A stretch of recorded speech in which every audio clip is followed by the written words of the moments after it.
Hello viewers, তো আজ বানাবো দেশি স্টাইলের মিক্স চাউমিন। তো সেই জন্য মধ্যে ফার্স্টে কড়াইটাকে গরম করতে হবে, তারপর তেলটাকে গরম করতে হবে। আর এখানে আমরা ডিমগুলো ফ্রাই করে নেব, আর চিংড়ি মাছগুলো তার সাথে ফ্রাই করে নেব যাতে আমাদের টাইমটা বেঁচে যায়। আর এদিকে আমরা ফুলকপিগুলোকে সেদ্ধ করে নেব এক সাইডে।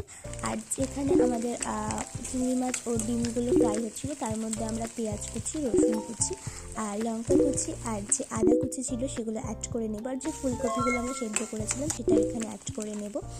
আর স্বাদ মধ্যে আমরা লবণ অ্যাড করে নিচ্ছি। সেদ্ধ করে রাখা যে চাউমিনগুলো ছিল সেখানে এখানে ভালোভাবে মিক্স করে নিচ্ছি।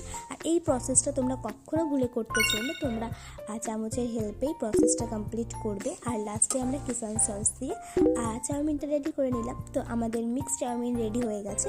তো তোমরা গরম গরম এটাকে সার্ভ করতে পারো। আর যদি আমার ভিডিওটা ভালো লাগে তাহলে একটা সাবস্ক্রাইব করে দিও। আর খেতে তো দারুণ হয়েছিল। তো